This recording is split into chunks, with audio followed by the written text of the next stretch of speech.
Her Royal Highness Princess Dr. Nisreen El Hashemite, Executive Director of RASIT, Royal Academy of Science and International Trust. You have the floor. Thank you so much, Anteline. Really appreciate it. Your Excellencies, distinguished guests, ladies and gentlemen. As Her Excellency Dr. Helena Dali just mentioned in her video message, both RASIT and the Government of Malta are working in the spirit of Sustainable Development Goal 17. This is a model for real partnership based on working together hand in hand for the development of a humanity, for the development of our world in the we mentality without leaving anyone behind. We are meeting today during the second ECOSOC Science, Technology and Innovation Forum to discuss the role of science in achieving the SDGs. It is very heartening to see such a great turnout from so many UN member states and the UN agencies, IGOs, private sector and civil society, along with women in science who have been able to come from long distances to arrive here for this remarkable day. This indicates that the international community attaches great importance to the role of women in science in achieving the SDGs and in driving the development, and the role that women in science can play in transfer of technology, development of indigenous technology, and building bridges between the North and South, West and East.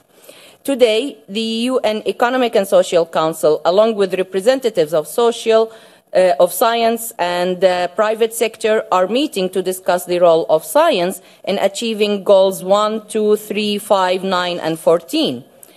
And we are here discussing the role of women in innovation, connectivity, and private sector to achieve in achieving the SDGs. Also, we are here to engage and inspire the younger generations, particularly young women and girls, to pursue science. The big fact is that science base is as strong as people in it. How we will be able to attract, train and retain people, girls and boys from all backgrounds into different fields of the sciences if there is an acute shortage of teachers, particularly science teachers worldwide.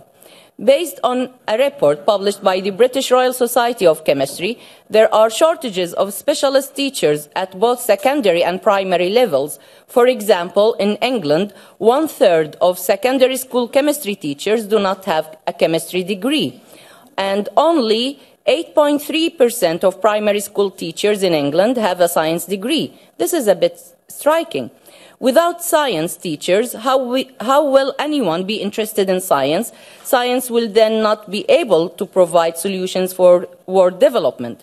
Further, how we can attract girls from all backgrounds into different fields of sciences? If some media gender stereotyping found in portrayals of women in science still plays a significant negative impact on the participation of young women and girls in science. It is not only the media. Sometimes the portrayals are coming from women's professional societies and associations. For example, without knowing or realizing its negative impact on girls, there are some women who are in science societies directing inaccurate views towards young girls, saying, "Forget princess, I want to be a scientist." This is a quite strange attitude from adult women in science. Girls can be both, and women can be both. I am a princess, and I am a doctor and a scientist, proudly said. We need to start a conversation and to attract girls' attention. You don't have to lose your femininity to work in science or even to listen to the messages of scientists through information and communication technology. If a girl can imagine that she could be the one to find a cure or invent something that has the potential to save lives, like Rebecca here, our science princess, then when we encourage girls to pursue science, whether life sciences, social sciences, technology, engineering, or medicine, we double the potential to solve problems. If she stays in science, she could be the one to change the world. We really need to lift up the image of women in science as role models while calling for recognizing the role of women in science in achieving sustainable development goals, including ending poverty, health, and education for all, reducing inequality between societies and communities, protecting the environment and oceans, and promoting peace for generations to come. The challenges facing the world's countries, its prosperity and economy, creativity, exchange, equity and opportunity will be met only if we deploy social science knowledge, skills and methods of inquiry ever more intensively.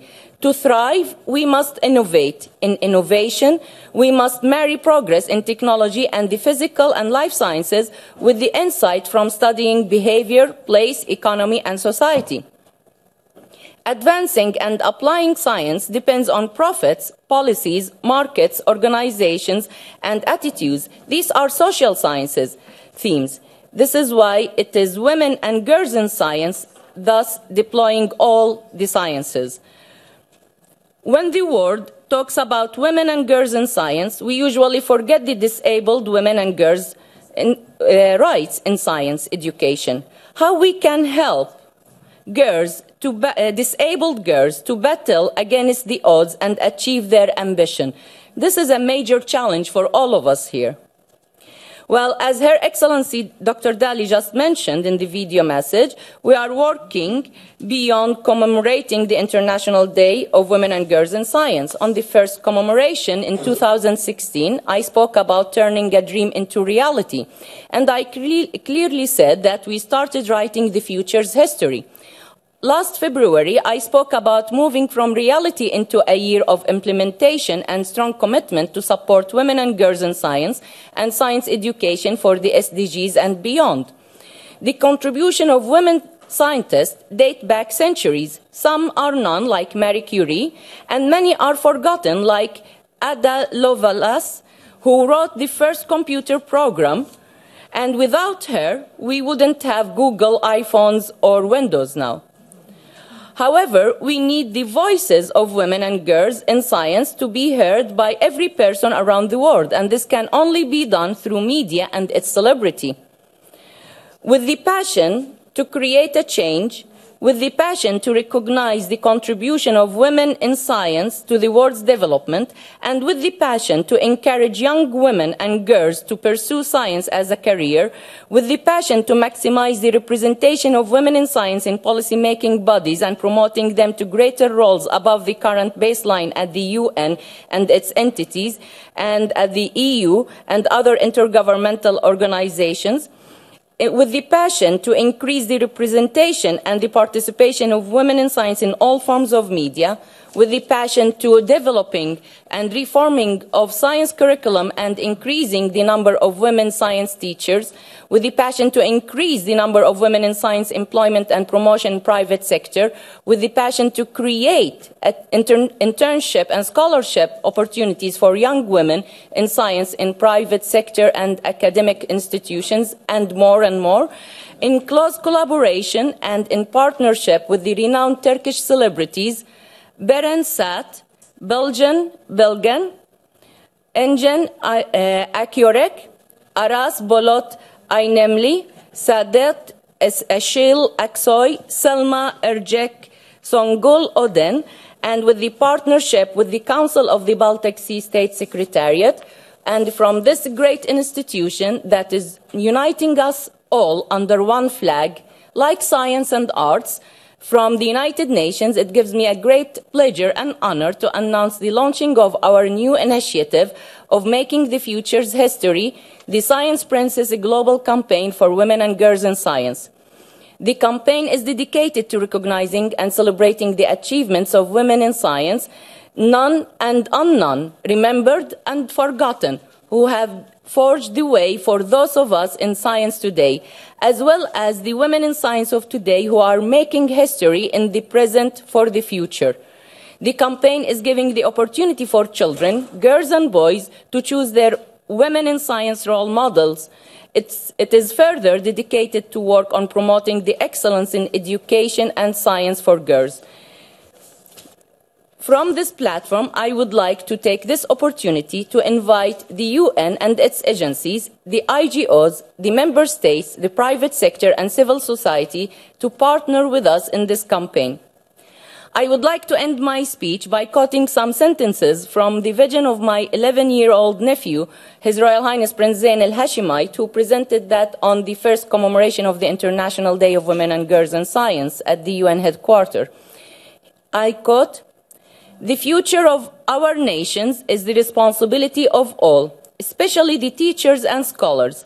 I believe if we want to achieve the Sustainable Development Goals, we need to start by making the goals simple and easy to understand by young students and make them a part of the learning process and students' development programs.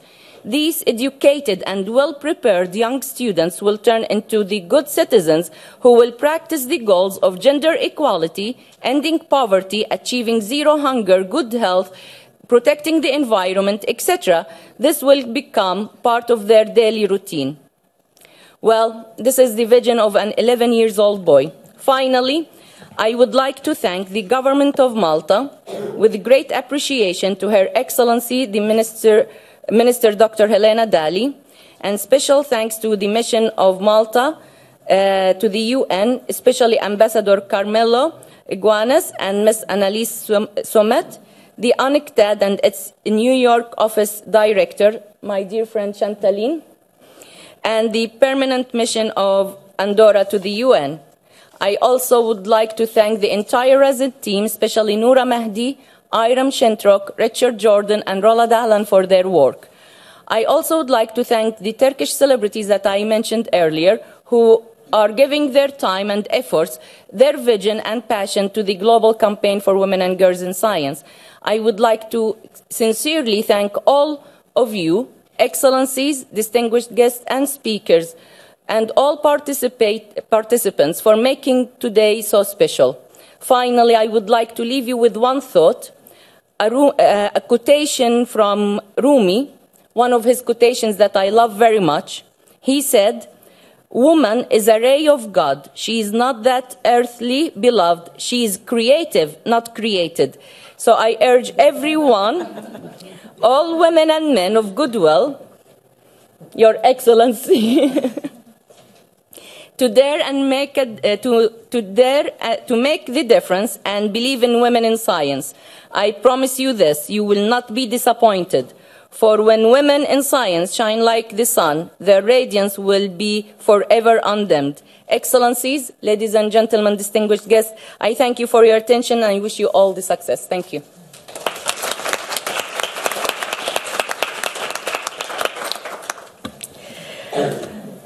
Your Royal Highness, you never stop to impress us. The one thing is sure is you do have that passion, and we do appreciate that. That's why when we get the chance to know you, we really love you. And I love the new T-shirt and the new tweet. I'm a science princess. That has to go out there.